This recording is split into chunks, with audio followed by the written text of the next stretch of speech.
mesdames, messieurs, il est 20h dans les locaux de Global TV.7 et ses alentours. Bienvenue à ce flèche d'information.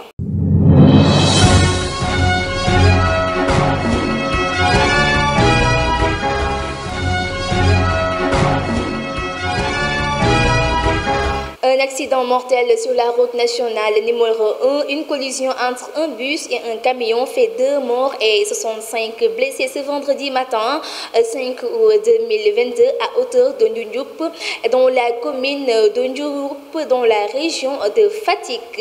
Et puis parlons des élections législatives 2022. Le directeur de campagne de la coalition Wallu Sénégal, Mamadou Lamine Thiam, invite les députés Pape Diop, Thierno Alassane Sall et Pape Djibril Fall à rejoindre la grande opposition pour obtenir la majorité lors de son point de presse hier vendredi après la proclamation des résultats provisoires. Et puis l'hôpital Aristide de Dantec sera reconstruit. Le ministère de la Santé et de l'Action sociale a entamé une série de rencontres ce jeudi pour faire cet hôpital un hôpital bien équipé et renforcé en personnel qualifié. Nous allons suivre les explications de Kaltounia. Dans le cadre de la reconstruction de l'hôpital Aristide de Dantec, le ministère de la Santé et de l'Action sociale a rencontré la commission médicale d'établissement.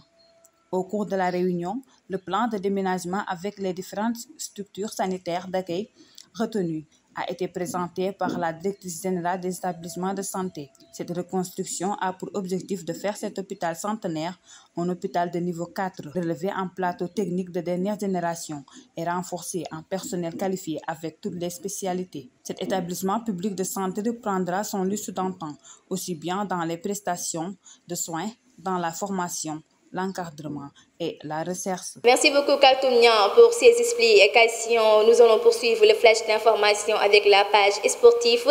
Enfin la Ligue.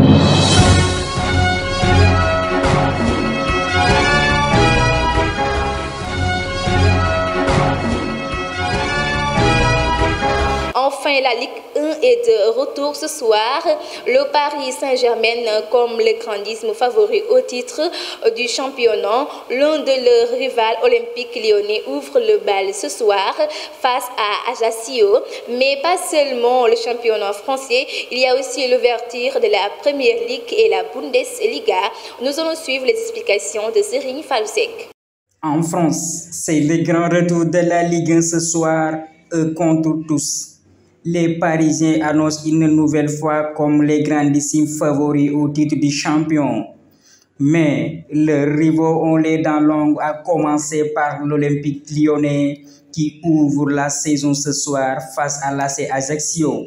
Avec le retour de ses glorieux anciens et l'arrivée des Américains, l'OL veut regarder nouveau vers le haut. Même Corps ce matin s'impatiente de voir Ajaccio de retour en Ligue 1, car c'est le grand retour. Enfin, c'est le quotidien espagnol AS qui se réjouit du tour de football pas seulement français, car il faut que le spectacle commence. 3 grands championnats de football débutent aujourd'hui, la Première Ligue, la Bundesliga, la Ligue 1. Haaland, Mané, Mbappé, entre autres stars, illumineront leur compétition. City, Bayern et PSG sont les favoris. Merci Serigne Falousek pour ces explications. Maintenant pour la page internationale.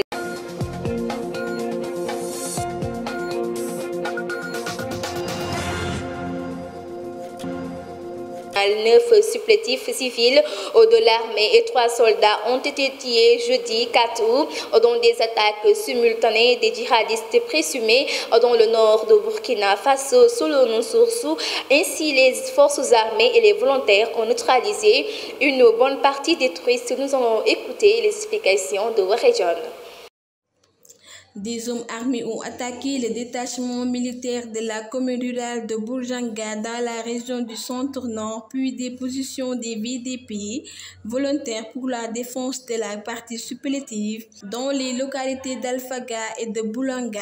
Situation dans la même commune tuant au total 9 VDP et 3 soldats selon une source sécuritaire. Le Burkina Faso, où des militaires ont pris le pouvoir en janvier promettant de faire de la lutte anti-djihadiste, leur priorité s'est fondée comme plusieurs pays voisins à la violence.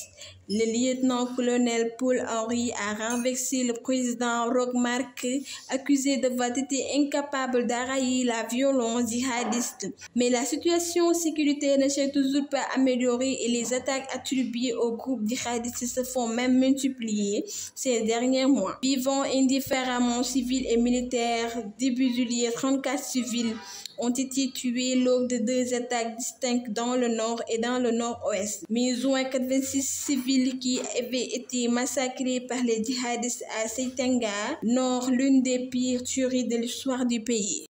Merci beaucoup à John pour ces explications. Et puis le président ukrainien Vladimir Zelensky a répondu aux accusations d'Amnesty International dans sa déclaration hier, jeudi 4 août 2022, qui reproche aux Ukrainiens d'établir des bases militaires dans des écoles et des hôpitaux. Terminons avec toujours la page internationale. Le ministre de la Défense de Taïwan qui a délibérément franchi la ligne médiane du détroit du Taïwan qui sépare l'île de la Chine continentale lors des gigantesques manœuvres organisées par Pékin. Ainsi, l'armée a déclaré que 68 avions de chasse chinois et 13 navires de guerre avaient franchi vendredi 5 août les limites. Voilà, merci madame, monsieur, ceci met fin à ce flash d'information. Merci beaucoup de nous avoir suivis et bonne fin de soirée.